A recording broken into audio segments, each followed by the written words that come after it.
So I got to tell you, Okay. my very first appointment here in Coeur d'Alene, it was a listing appointment, and I went to this guy's house. So I didn't really know much about him or anything, which Sure. is stupid. Yes. But my very first one here, so I needed some business, Sure. right? Yeah. I walk in, and this guy isn't right like what I expected, for one thing. So it kind of took me off guard. His house, it was an old house, a very old house. And I walked into the kitchen, bright yellow. And then Mustard yellow? like bright yellow. Like all the rooms of this house were bright color, like bright blue and bright green. And you go into the kitchen, and then there was his living room, which he converted to a bedroom. So his bedroom, you have the kitchen, a little dining table, and then his bed. And I'm like, that's weird, but whatever. He had on the dining table an entire meal. Salads, breadsticks, like in a meal. This was a listing appointment, and I'm now going for a date. Or he's planning on chopping you up in tiny pieces. That's where my head went. Okay. So I'm just like, never in my life, 17 years, never in my life have I had this happen. So I'm just like, I don't know what to do here. I don't know what to do here. This is just worrying me. Yeah. So I asked for a tour so I can kind of get the layout and where's my escape route. Right. Find the points of exit. Because he had made the comment, you were the first woman I've ever had in my home. And I'm like, oh, red flags are just thrown. So he takes me into one room, and it was nothing but TVs of different news stations. On. Every single one, a different news station. I'm like, oh, that's not normal. This is frightening. It was very weird.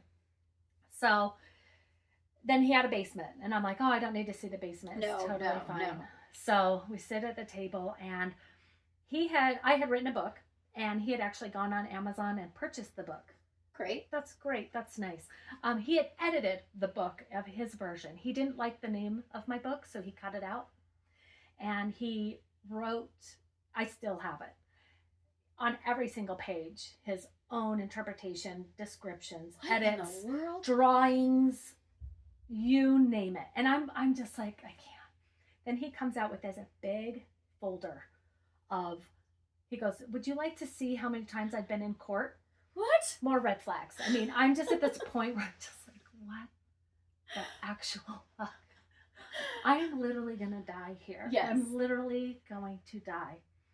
So I randomly had asked, I was like, oh, I haven't seen the garage, because it was a detached 2-car garage. So he's like, oh, let me go show you. So we go into the garage, and then he starts lifting weights. No. So at this point, I'm like, oh my gosh, I'm being punked. Like the new people, that people in the office are like, oh, this is a new girl, we're going to punk her. So I feel better. I'm like, oh, this is super funny. I'm literally being punked. Did he keep his shirt on while he was... He did. Lifting weights. Thank goodness. But yeah, he just got on the bench press and just... I just had to paint that visual for myself. This is super funny. This is super funny. And then just a lot more like weird comments. And I'm like, no, I think this is literally what he's doing. Like I'm going to have to go. So I pretended my phone rang and I had to go. It's an emergency. And I got out of there. Okay, that's crazy. And I have 2 questions for you on this. Oh, I have one more thing. Oh. He left me with a goodie bag. What? I got a goodie bag like if I were going to a birthday party. And you're 8?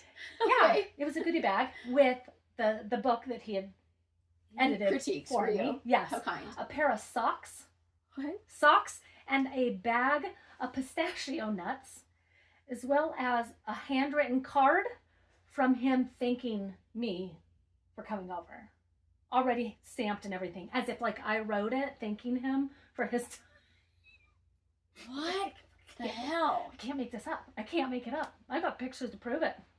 Yeah. Oh my gosh. Okay, so much to compare. Were the socks new socks? They were new. Okay, good. Yeah, it said something like a jackass, something or other on it. I don't even remember. Oh, you did not consume any of the food on the table, did No, you? Okay, good. And did he ever sell that house? Did you ever see it did. on the market? He did. Yeah. I at that point, I'm like, I'm not. It's not worth your life. Absolutely not. So yes, he did end up selling it to someone else, I think like a year later. Wow. That's crazy. I know. That is so nuts because, I mean, he could chop you up and put you in that basement. Right? I've never seen a house like that. That was my very first appointment here. So you're like, well, I just moved to Coeur d'Alene, and What we might the be finding a hell? new career path here. Right? This is what I have to deal with. This is how it works. This is my clientele. Okay. Oh my goodness. Right? That's spooky. Freaking weird. Yes. Yeah. So ever since then, I mean, then I started to carry and protect myself because you never know. You never know. And It's we do get scary. kind of lackadaisy with going through the motions. And yeah, 100%. we've been so lucky so far. But Right? it just takes one psycho to It really does. ruin your day There's or a your lot life. of agents that have been killed out there. I know, a lot. Because our job is, someone calls, you want to look at a house? Great. Well, and doesn't it kind of go against everything you've ever been told as a kid and what we tell our kids now? Stranger danger? Stranger danger. 100%. And now we're just going in their houses. Right? What are we doing? Down in that dark basement? Okay, sure. I'm Sure. sure it's fine. You Right? seem like a nice guy. You're 300 pounds. Yeah. Oh my gosh. Yeah. Oh, man. Well, I'm glad you lived through that. Yeah. Me too. We've got to remember, always do your research on people, even if it's a drive-by. And now you can find so much online, you can just Google their name. Here was a crazy thing. This guy had changed his name twice. What? Yeah. Oh, my gosh. Yeah, he had changed his name twice. Afterwards, and then I started to really research it. Oh, wow. Yeah. So, I don't know. Well, I'm glad you lived through that one. Oh, me too. I'm here to see another day. You are. That takes the cake. The whole dinner on the table and everything. That's nuts. The goodie bag had it for me. The goodie bag. Socks. I'm The just glad that they were socks. new. I know. Oh my gosh. I don't have anything that crazy. I mean, that's one that it's the beginning of a bad horror movie. I'll be honest with you. 100%. I had not a subdivision. It was a condo conversion project. And it was in a bad neighborhood. And every time I would show up for an open house, and this is 2008, 2009. Okay. So everything seemed to be vacant Bank around days, me. yes. But when I would go to hold these open, which I was responsible to do every weekend to keep the gig, I would have to have homeless people leave. And usually they would hear me coming in, and I would call out, knock, knock, knock, realtor, and people they'd go. But I did have one guy who argued with me about the fact that it was his house. He just closed on it. The paperwork should be in my inbox. I mean, he just kept going and going and going. And he's got his nasty sleeping bag in the living room, just hanging out, just not a care in the world of it's my house. I'm like, no, it's not. It's my listing. I know it's active and available. You don't own this. Wow. And yeah, just crazy situations with that one. That's for sure. But nobody ever cooked me a meal or gave me a goodie bag. I'll tell you that. You're missing out. I guess so. I guess so. Or I just put off that aura of don't mess you with dare. me. You're nicer than I. People are like, Laurel seems nice. I'm gonna cook her a meal. Other people are like, Brianna, no. She's not getting Nope. anything. Nope. No goodie bag for socks her. for her. Oh, the joys of real estate. Oh my gosh, I know. Gotta love this job. I know. I do have a couple other stories that are coming to my brain of showing properties and people just being bizarro, and they know that we're coming. They have plenty of notice that we're showing up. They don't answer the door when you do the courtesy ding dong. Oh my gosh, and yes. you still knock, hello, realtor, and then somebody's conveniently walking out of the shower. So I'm scared. yeah, I had one where knock on the door, nothing. So I go to open it, and he's right there on the other side, butt naked. Oh, It's oh, that's nice. Hi. My guy at least was wrapping a towel around himself as he was walking to the door. But it was nice. Try harder, buddy. Right? You're not succeeding in that wrap. Oh my gosh. I've had ones where kids have been sleeping. Oh yes, it's teenagers in rooms. Yes. Y'all knew I was coming. And Come on. Yes, that would happen quite often during the summers. Yeah. Where it would amaze me that, first of all, moms and dads knew we were coming, but somehow kids still didn't get the memo. But we'd ring the doorbell, knock on the door, holler, and then you'd still open that door to find a teenager sleeping there. Still sleeping, yeah. And they could sleep right through the whole showing. Right? It's so weird. And the rooms were always stinky. Always. And sticky and... Bad things have happened in here. We've got to go. Okay, that's a tip. Make sure that the teenager is not sleeping during showings, because it does not help sell your home. And have him clean his room. Yes. Yeah. Get the dirty boxer shorts off the floor, please. Yeah, very much so. Very much oh my goodness. Or you have those sellers that just won't leave. Yes. And it's sad. I had one. She was very elderly, and she didn't want to move, but it was just of that time that she just couldn't take care of herself and needed to move. And she wanted to make sure that the house was always fine when people came in. She didn't want to leave, and it just made it so hard and uncomfortable for everybody. For everyone. It's hard for buyers to feel comfortable to like open cabinets and closet doors and visualize themselves there, because you've got this woman who has been in this home for 40 years. Yeah. And you don't want to offend her. And you're completely, it feels to a buyer that you're in her space. And you are. Yeah. But that's a tricky one. It's a real tricky so one. hard. And sometimes when mobility is an issue, it's hard to get them to leave. It is. It is. But if they can, they've got to go. And living with your house on the market is tricky. I know when I've lived with my house on the market, I become crazy OCD. Totally. And I tell clients that are in the same position, living in your home and selling your home are two totally different things. Absolutely. It is not the same thing. It's not the same. No. So hard. And, living with my house on the market, being in real estate for so long, I know how critical people are of your home and how judgy they are. They are. So, yes, I would go completely OCD. And I had even, vacuumed myself out of the house and took the vacuum with me. Nice. So I could see where people walked. So that's normal, right? Absolutely. Okay. What I recommend is I always have a big laundry basket, by the door. So when you get those last minute showings, hurry, throw everything in that basket and take that basket with you, and then the house is ready. Yeah. But you have to just have your house in that near show ready condition. It is not easy. It's not easy, because the one day that you don't have your routine in the morning where you make your bed or you left some dishes in the sink, that's the day that you're going to get all the showings. Yep.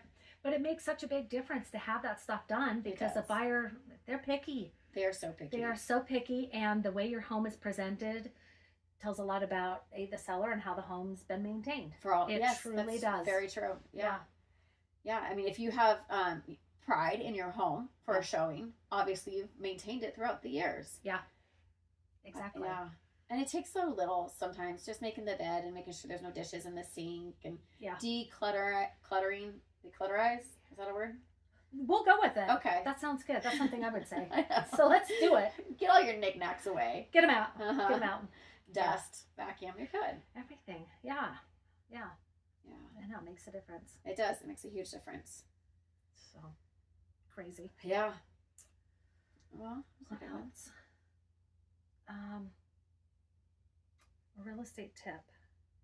What is... Oh, I've got one. Uh-oh. Here's a good tip for those that are looking to sell your house that people overlook a lot. Clean the vents. The whole house can be clean, but when they look up and they see that the filter hasn't been changed in 3 months and it's covered, it's like you're not hiding anything. I know. You're not. That's a huge red flag that has not been maintained. Yes. And it could be a costly expense. That is a good one. Yes. I'm always picky about the front approach. When you first walk to the front door. That is a huge one. Yes. I don't want any dead leaves on the path. No cobwebs. Just a little power washing, maybe a potted plant. That's so great, because the agent is fiddling getting the lockbox, and what are the buyers doing? They're going like this. Yeah. And that is the first introduction into that home. Yes, it's very, very important. Done. It's also very courteous when agents hang lockboxes in easy to get out places. So your first meet and greet with your client is not your tush in the air trying to get a key out of a lockbox. It's not a good look. Or you're on tiptoes because they hung it by a stupid light fixture. Every time it's hung from a light fixture, I walk under it 6 times before I finally read MLS to see where it's hidden. Right? Or you're going around the entire house trying to look for the hose bib or something. And it's muddy and rainy and your shoes are ruined. Yes. Just right on that front door is my preference. Right? Please. The hose bib where you're behind a bush and sticking your tush in the air. It's not nice. Wondering if something is going to come creepy crawling outside of it. Gosh, I know. Exactly. But yes, I think that's such a good one. That front entrance. Front approach. Always. Make it perfect. Always. Yeah. And I think we always get so spoiled with going through our garage doors. I mean, I rarely go through my front door. Yeah. So we need to just pay attention to it's dusty. There's spider webs. There's dead leaves. Clean it. Just clean it and put a cute little potted plant there. Yeah, or a nice wreath on the front door. Something, bring a pop of color. It doesn't take much. Bring attention. So many times you need to wipe down that front door too. Oh my gosh, always. Because a lot of times ours is black, and that thing just of course. shows every Yeah. every little bit. Yeah, it's important. It is the first impression. It absolutely is. It sets the stage for the house. It does. Yep. Yeah. Yep.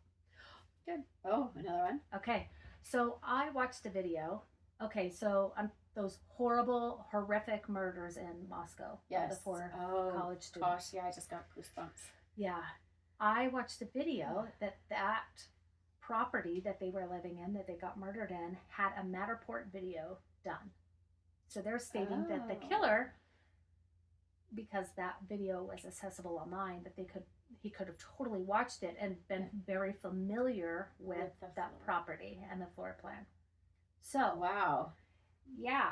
But I mean, you look how many us as agents, we have pictures Right. and videos and all of this stuff and And floor the Matterport. plans, and Yes. a lot of them have Matterport. Mm-hmm. So now they're saying a lot of buyers, or when they're closing, they're like, get that the hell off.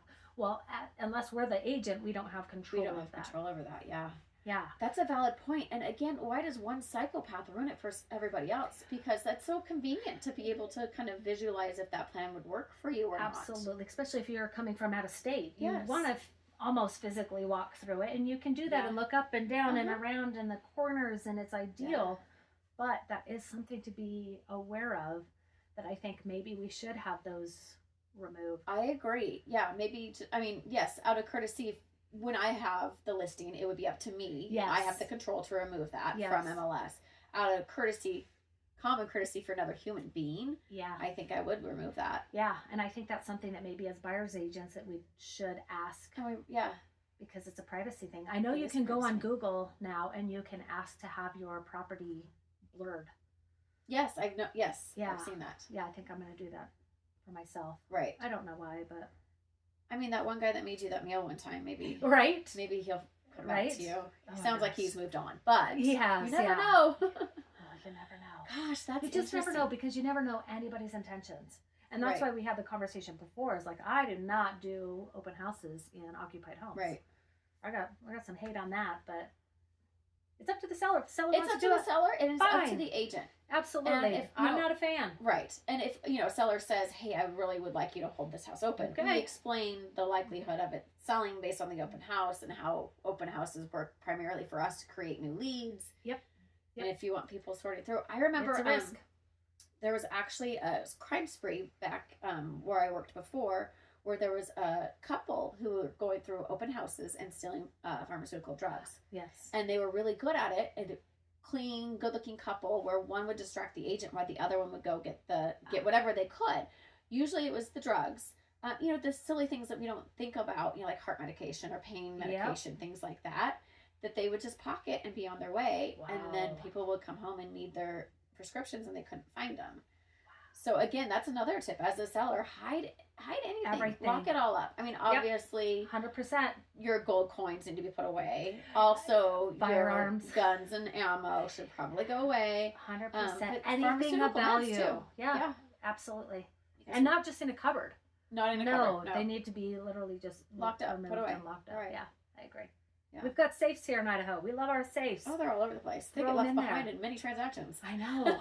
I've had so many times where a seller, is planning on taking it, and it's in the contract they're taking it, and then it's like the moving truck is full, and they're like, crap. Right. Yeah. I So the know, buyer's that's like, right. yay! Exactly. Many times. Well, because you can only ask a friend to help you move a safe so many times. Or the moving guys, it's like, do we want the moving guys to know what we have in the safe? right. Yeah. I know. Don't look at that pile over there under the blanket. Just move this giant thing. Exactly. It's fine.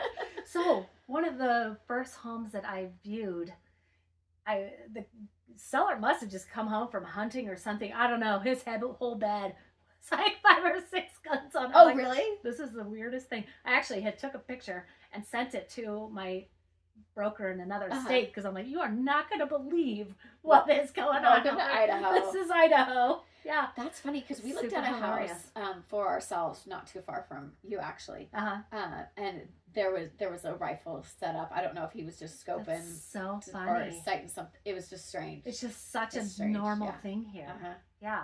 Where I came from, I think once or twice you saw a firearm by the bed. Oh, how funny. I never did. You didn't. Yeah, and Arizona was a huge, like, 2A state, absolutely, it but was no, once never. or twice. Yeah, it wasn't that often. But again, we prep people to put those kinds of things away. Absolutely. But here it's just it's an open carry state to begin with. Yeah. So I mean, It's different. super funny. It's a totally different place. It Wild is. Wild West ish.